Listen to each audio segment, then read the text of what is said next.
case for Nick Carter, Master Detective. Yes, it's another case for that most famous of all manhunters, the detective whose ability at solving crime is unequaled in the history of detective fiction, Nick Carter, Master Detective. Presented by the three great Linux home brighteners, Linux Clear Gloss, Linux Cream Polish, and Linux Self-Polishing Wax. Created by Acme, America's great producer of Acme quality paints. Today's curious adventure... Death in the Pool, or Nick Carter and the mystery of the mink coat. In just a moment, we'll hear how an expensive mink coat helped Nick Carter solve the mystery of the dead man found floating in the lily pool. But first, here's something you'll want to remember. A home is a place to enjoy. That's why you keep it as lovely as you can. Thousands of American homemakers have discovered that Chemtone, the miracle wall finish, is the way to new wall beauty. Now, renewing the beauty of your floors, Linux Self-Polishing Wax gives a satiny luster without tiresome rubbing. And it resists wear, water, and dirt amazingly, for it contains real carnauba wax. You can actually clean with a damp cloth or mild suds. What's more, Linux Self-Polishing Wax, the non-skid floor finish, resists slip even when water is spilled on it. Get Linux Self-Polishing Wax at your paint, hardware, or department store. Headquarters for all three great Linux home brighteners and Chemtone, the miracle wall finish. And now for today's mysterious adventure with Nick Carter. As our story opens, Nick and Patsy, his assistant, are driving home a girl who is not feeling well. Where does she live, Patsy? In the Gray Bar Apartments, Nick. It's the one with the big lily pool in the court. Oh, that one. She would live in a place like that. All show, nothing else, just like Sally. I wish you wouldn't talk that way about her, Nick. She used to be one of my best friends years ago. Well, she's no friend of mine.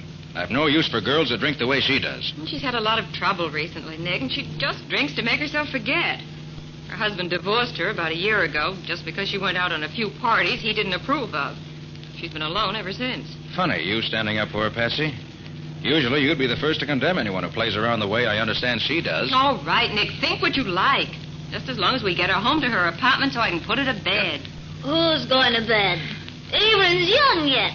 Let's go somewhere. The only place you're going, young lady, is home to bed. Well, who's that? I don't know him. Oh, yes, you do, Sally. That's Nick Carter, the man I work with. Never heard of him. This the place? Just ahead, Patsy? Yeah, stop at this first entrance. She lives on this side. Okay. Come on now, Sally. This is where you live. I'll get out first and give you a hand.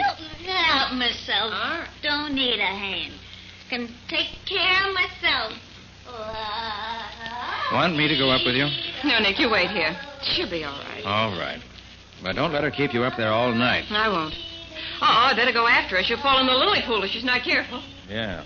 She's getting pretty close to the edge of it. You better... In heaven's name... She sounds terrified. Come on. What's the matter, Sally? What is it? Man in the pool. A man. He's dead. Dead!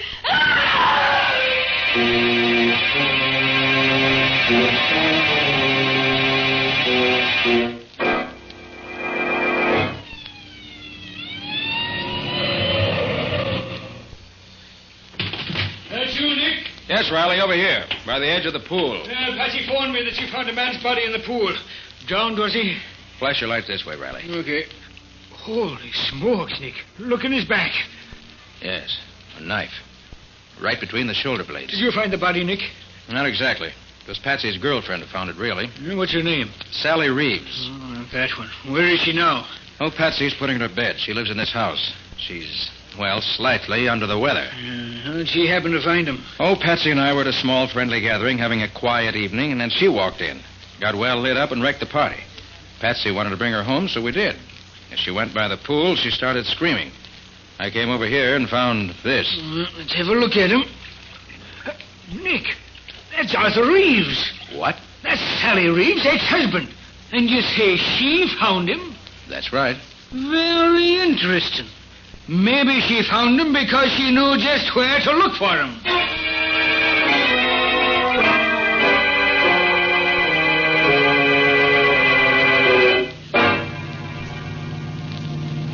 Lieutenant Riley seems to think Sally did it herself. He's a dope. Well, you said she's hated her husband ever since he divorced her, Patsy. Maybe she did kill him. Oh, Nick. Well, she certainly acted guilty enough when they questioned her. That doesn't mean anything, and you know it. Well, maybe and maybe not. Well, Riley will find out. Oh, Nick, you can't leave it to Riley. Well, that's certainly what I'm going to do. This is none of my affair. Nick Carter, you've got to make it your affair. No, Patsy. But I'm not going to see Sally put in jail for something she didn't do. You've got to help her, Nick. And why? Because I asked you to, that's why. Oh, Patsy. Oh, Nick, will you do it? Well, I suppose I'll have to if you put it that way. Oh, Nick, I knew you would. But it's against my better judgment. I don't care why you do it, just as long as you do it. Now, where do we start? Well, I guess the best thing is to go down and see Riley in the morning. We'll find out just how the case against her stacks up so far. Then we'll see where we go from there.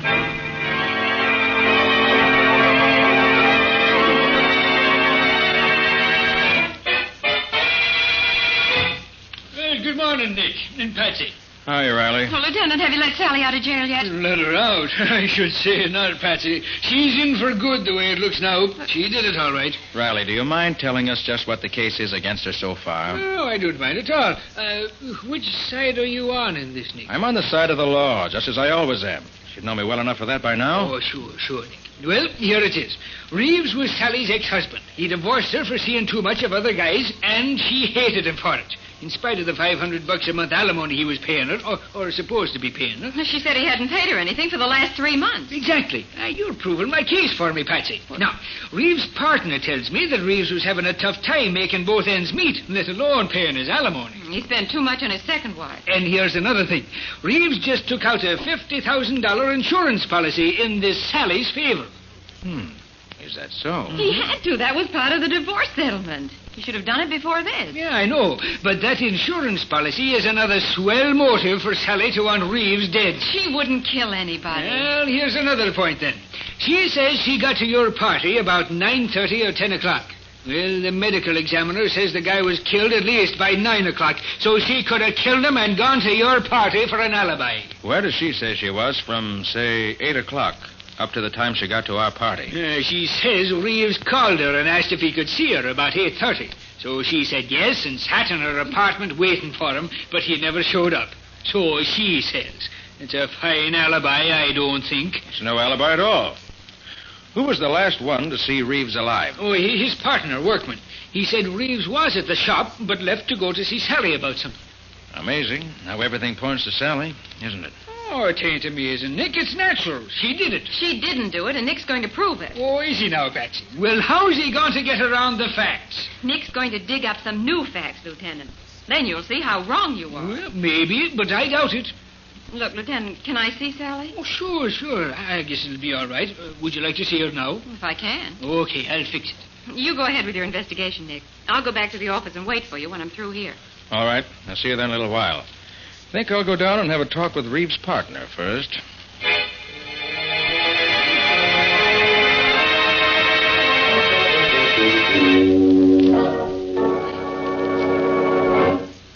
Now, Mr. Workman, you say Reeves was here in the store last night after dinner? Yes, Mr. Carter. He was checking stock with me. Then he left to see Sally. That was about 8:30. He said he'd be right back to help me finish checking. Did he say why he wanted to see her? He said he was going to ask her to let him out of some of the alimony he owed her. I see. But he didn't come back. No. I stayed here by myself until about 1 o'clock. I should judge by the type of furs you carry here, Mr. Workman, that you must do a pretty good business. That's right, Mr. Carter. Then how do you account for Mr. Reeves having such a hard time keeping up his alimony payments? Well, Mr. Reeves is a heavy spender. He spent money freely himself, and his second wife was extravagant. Did Reeves have any insurance with the partnership? The kind, I mean, that leaves you any money if he dies. Oh, no, Mr. Carter. We talked about it, but decided it wasn't necessary. Have you and he ever had any trouble? Oh, not the slightest. We've always been the best of friends. Well, thanks for your trouble, Mr. Workman. I guess that's all for now. Anytime I can help you, let me know. Oh, by the way, mind if I use your phone? Oh, not at all. It's on the desk over there. Thanks. Just want to call my office. I'll be in the back room if you want me. Thank you. Nicholas Carter's office. Oh, Patsy, how'd you find Sally? Oh, better than I expected, Nick. She's so mad at Riley for thinking she did it that she hasn't had time to be depressed. How'd you make out? Nothing new. That is, nothing definite. I'm going to see Reeves' wife. Then I have to drop in on the DA, so I may be tied up the rest of the day. Oh, that's good, Nick, because Sally wants me to go and stay in her apartment while while she's away. She has a cat and a canary, and she wants me to take care of them. And I think that's a swell idea. What's so swell about it? What, don't you see? It'll give me a chance to go all through her things. I'll bet you I find something to help prove she's innocent. Or guilty. Now, Nick, don't be like that. If you'll drop over there around 8 o'clock tonight, I'll show you what I found. Okay, see you about 8 then. At Sally's apartment.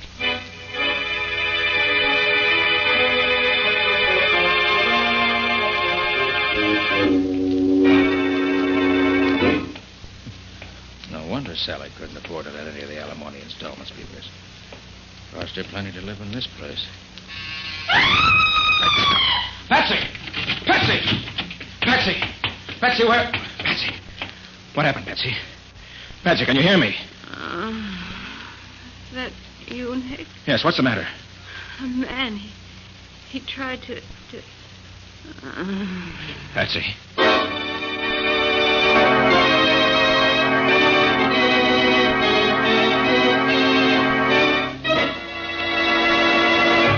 Well, what started out to be, for Nick at least, a routine investigation has suddenly taken a strange turn. What's happened to Patsy? And what does this have to do with Nick's attempts to find out who really killed Arthur Reeves? We'll see in just a moment. If you have furniture you treasure, you want to keep it handsome. And Linex Cream Polish will protect its beauty effectively. For Linex Cream Polish is designed to restore your furniture's original beauty in one quick, easy application. Yes, Linex Cream Polish actually cleans as it polishes, removing the cloudy accumulation of dust and polish, banishing messy fingerprints, helping conceal ugly scratches. And it dries to a hard, lustrous finish that leaves no oily film to attract more dust. This makes less work for you. Linex Cream Polish, the creamy white preparation that saves you one whole step in your furniture upkeep, is truly the modern way to protect the things in your home. Depend on it to give you added leisure, to give your furniture added loveliness. Ask for it by name. Linex. Lin-X. Linex Cream Polish. One of the 3 great Linex home brighteners. Get it now at your nearest paint, department, or hardware store, where you'll find it together with Linex self-polishing wax, Linex clear gloss, and Chemtone, the miracle wall finish that covers in one quick coat and dries in 1 hour. And now, back to our story. We left Nick trying to revive an unconscious Patsy so he could find out what had happened to her in Sally Reeves' apartment. Feeling better now, Patsy? Yes, Nick, I'm all right. Ooh, except for that crack on the head. Well, what happened? Can you tell me? I don't quite know, Nick. I was standing here in front of the bedroom mirror trying on Sally's new fur coat. Oh, Nick, isn't it heavenly? Yes, it's certainly a valuable piece of fur. But what happened, Patsy? Well, as I was trying on the coat, a man came through the door. He's wearing a mask. He told me to take off the coat and give it to him or he'd kill me. I told him I wouldn't do it. Did he have a gun? Oh, I didn't see one. How'd he talk? Well, it was sort of funny, as if he were trying to disguise his voice. Sounded as if he might have had something in his mouth. Probably did. It's an old trick. Without your best friend wouldn't recognize you. Then what? He tried to jerk the coat off me, so I scratched his face for him. Good for you. Not so good, Nick. Look at my fingernails. They're all broken. Oh, they'll grow in again. Then what happened? Well, he hit me and knocked me down just as you rang the buzzer. You must have gone out the back door as you came in the front. Then I must have gone out cold. You were certainly completely out when I found you. What does all this mean, Nick? Where did Sally get this coat? You know? Oh, yes, her ex-hubby gave it to her instead of some back alimony that he owed her. He took it out of the stock at the store about 2 weeks ago and brought it to her. Took it out of the stock at the store, huh? Well, does that mean something to you? I don't know, Patsy. But either this coat is tied up with a murder, or it's an extraordinary coincidence. Well, how can you find out? Get the history of the coat, first of all. Well, how do you do that, for heaven's sakes? I know a man who can tell me. Come on.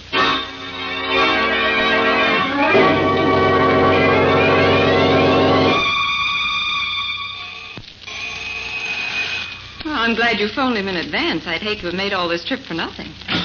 Hello, Mo. Nick, how are you? Come in, come in. This is Patsy Bowen, my assistant, Mo. How do you do? Hello, glad to see you.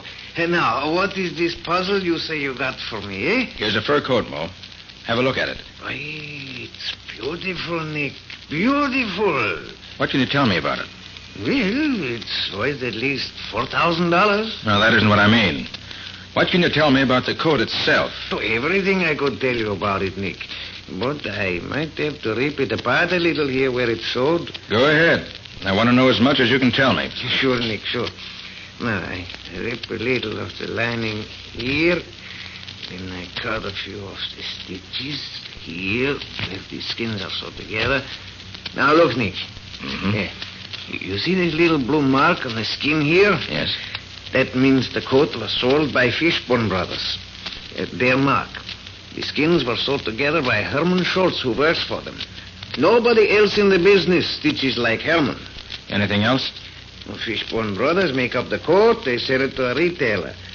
That's all I could tell. Suppose they could tell me anything else about it? You can ask them. They got a store right down the block from me. I could telephone them that you are coming, and they should take good care of you right away. Thanks, Mo. Oh, by the way, that knife there on the counter, is that any particular kind of knife? All for us who make garments use them, Nick. That is a good knife for trimming the skins. Why do you ask? Oh, just saw one while ago, and I was curious. Come on, Patsy. Let's go see Fishburne Brothers.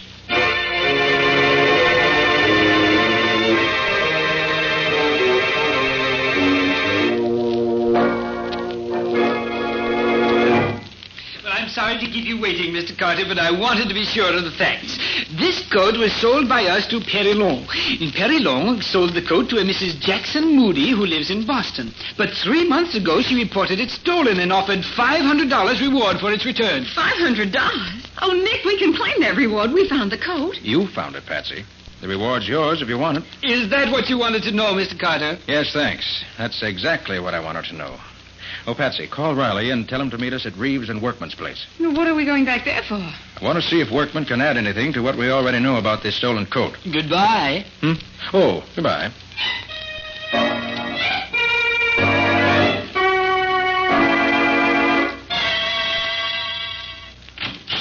Why, Mr. Carter, I didn't expect to see you again tonight. I just want to ask you a few more questions, if you don't mind. No, not at all. Come in, all of you. Working pretty late, aren't you? Yes, I am. You see, without Mr. Reeves, there's so much more for me to do.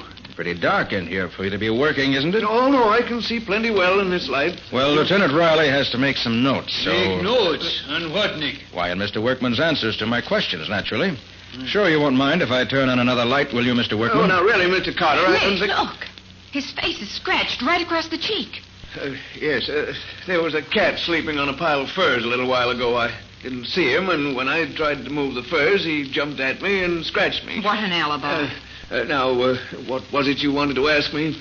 Well, first, Mr. Workman, I'd like your permission to look around your shop a bit. Oh, now, see here, Mr. Carter, I don't see what right you have to come in here and...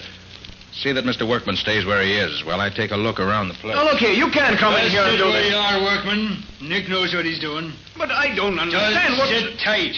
Nick will tell you when he's ready. Well, this is an interesting package, Workman. Addressed to some firm out in San Francisco. Seems to be full of pieces of fur coats, some odd neck pieces, and other odd pieces of fur. All expensive fur, too, if I'm not mistaken. That's just some pieces I had left over. I don't think so, Workman. What do you think they are, Nick?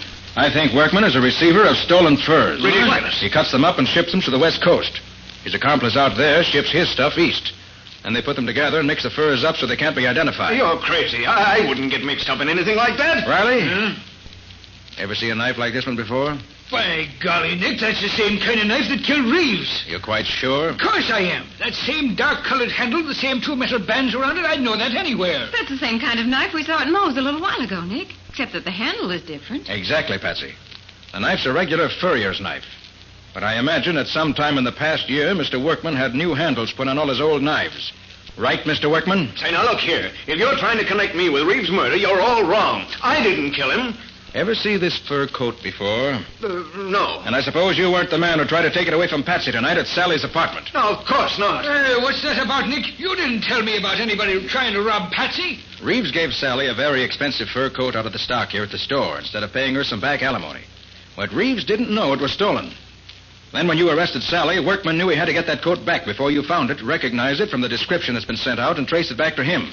So he tried to steal it from Patsy tonight in Sally's apartment. Lies, all lies. Hey, Nick, I'm beginning to see what you're leading up to. Do you, Riley? I'll say I do. Reeves finds out that Workman is dealing in stolen furs. They get into a fight about it. Workman tells Reeves the coat he gave to Sally was stolen. Reeves is sore and starts for Sally's house to get it back. That's where he was headed when he was killed last night. I'll bet that's it. Go on, Riley. Doing well so far. But when Reeves leaves, Workman gets scared. He doesn't want Reeves to tell anybody he's selling stolen furs. But the only way he can stop him is to kill him. So he grabs one of his fur knives, beats it up to the apartment house before Reeves gets there, waits for him, and kills him. Why, it's as plain as a note on your face. You're crazy, all of you. I didn't kill Reeves. Where were you between 8 and 10 last night? I told you I was here in the store, taking stock, alone. That ain't no alibi. Come on, Workman. I'm taking you down to headquarters. We got ways of making fellas that have nothing to say talk a lot down there. So I was right, Nick. Sally didn't do it. Oh, Nick, you're wonderful. Well, thanks for those few kind words, Patsy. Okay, Riley. Take him down to headquarters and wait for me there. Ain't you coming, Nick? Now, there's one last bit of evidence that'll clinch this case, Riley, and I think I know right where to put my hand on it. Meet you in your office in about half an hour.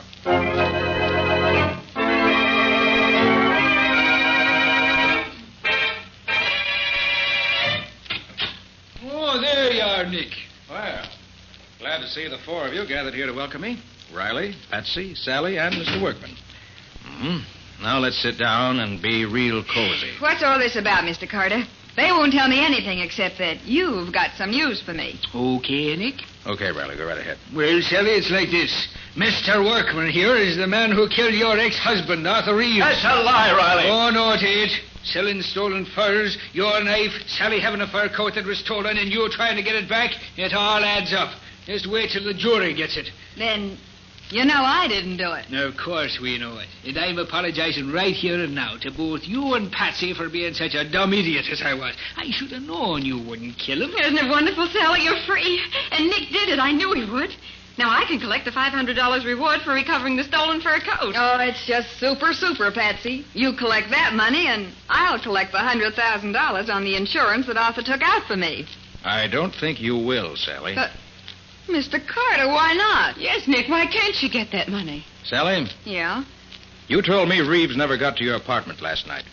That you didn't see him at all, didn't you? Yeah, that's right. I waited and waited, but he didn't come. Riley. Got the things you found in Reeves' pocket? Well, sure, Nick. Sure. Right here. There you are. Sally, in Reeves' pocket was a bill for women's clothes, addressed to you, postmarked the morning of the murder. It must have been delivered to you that afternoon. Now, if you didn't see Reeves, how did that bill get in his pocket? Why... You did see him, didn't you?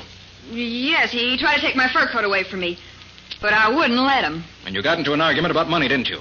He was broke and couldn't give you any, so you gave him this bill and said he could at least pay that, right? Well, he... And by the time he left you, you were so mad you could have killed him, weren't you? But I didn't kill him. Workman did. Workman didn't kill him, Sally. You did. After he left, you grabbed up that furrier's knife, ran down the stairs, rushed over to where he was still standing beside the pool, and plunged the knife in his back before he knew you were there. No, I never owned a knife like that. I couldn't have done it. Ever see this picture, Sally? Huh? I found it in your apartment a few minutes ago. A flashlight shot of a tea party you had in your apartment. Dated 3 months ago. And on the table is one of Workman's fur knives being used as a cheese knife. So you did own a knife like that. All right, I did kill Arthur. I had to have money quick. I got a lot of bills that have to be paid. He wouldn't give me any money. Insurance was all I could get. So I killed him. Well, Nick, so she did do it. I was right all the time. I told you I didn't do it. I knew you didn't do it all along, Workman. But I had to do it this way to break down the case against Sally. Sorry. You say you knew all along, Nick? Certainly. I knew Workman couldn't have done it because he'd never have chosen such a public place as the court inside a large apartment house at 9 o'clock on an early fall evening. There's altogether too much chance of his being seen. He'd have picked a much safer spot. Furthermore, he never would have killed him before he got that stolen coat back from Sally. No, Riley, only someone who was so mad they didn't stop to think would kill a man in such a public place. Well, then I gotta let Workman go? He was dealing in stolen furs, wasn't he? Oh, by golly, you're right, Nick. I'll see that he gets his for that, I will. Come along, you. And you too, Sally Reeves. I'm going to put you both right where you belong. I knew it was you right from the very first. And Nick Carter's going to show me up. Well, Nick, I was certainly wrong that time. You certainly were, Patsy. Completely wrong. She wasn't like that when I knew her years ago. Well, times change. So do people. You couldn't know what she's like now. I'm sorry, Nick. Gee, I suppose I'll never hear the end of this. You probably won't, Patsy. But don't feel too bad. If it hadn't been for you, we'd never have caught Workman and broken up his racket and stolen furs. And the right person is going to pay for Reeves' murder. Those are the things that really matter. Always.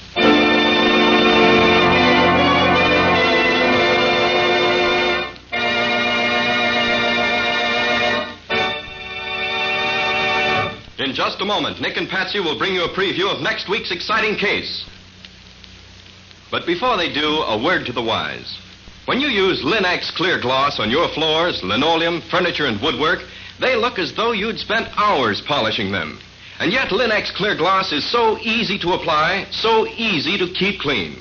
Linex Clear Gloss is a durable, protective coating which is brushed on easily, drying without brush marks to a tough, transparent surface that sturdily resists alcohol, perfume, fruit acids, boiling water, and hot grease. The brilliant beauty of Linex Clear Gloss is a constant source of satisfaction to every homemaker, for it wears and wears, keeping its good looks for a long, long time. Linex Clear Gloss keeps dirt on the surface, too, where it's easily wiped away. So protect and beautify every wood and linoleum surface in your home with Linex Clear Gloss. It'll add sparkle to your home and save you hours of housework. Thousands of American homemakers have already learned what a time-saving, labor-saving product Linex Clear Gloss is. Learn for yourself what a household help it can be. Ask for it by name. Famous Linex Clear Gloss. Available at your paint, hardware, or department store. If your dealer hasn't received his supply of the 3 great Linex home brighteners, he'll have them soon. Ask him to save one or all of them for you. Acme will see that he gets them, and you get them, as quickly as possible. And now let's hear from Nick Carter himself. What exciting story have you got for us next week, Nick? Can you tell us a little about that? Well, Ken, next week I'm going to tell you about a murder in a little country town. Patsy and I had gone there for our vacation. But for that one day, we got very little vacation. A friend of the sheriff's was shot to death in his home in the early morning, and the sheriff made Nick take over. The sheriff found one big clue that satisfied him, but Nick found a number of small clues that really solved the murder. What do you call the story, Nick? I call it Murder in the Night. Or the mystery of the milkman's discovery. So long for now. So long, everybody. And so long to you, Nick and Patsy. We'll be looking forward to seeing you again next week.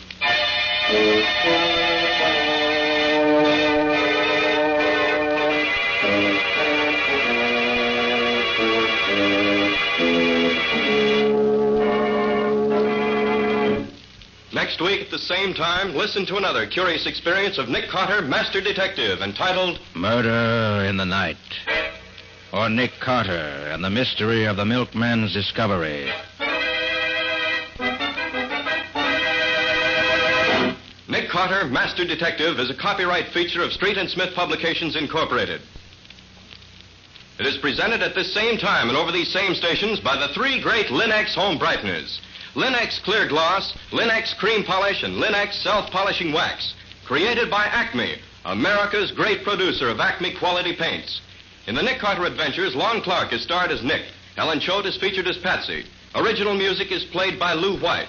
The programs are written and directed by Jock McGregor. This is Ken Powell speaking for the thousands of Linex dealers all over America and saying so long until next week. This is Mutual.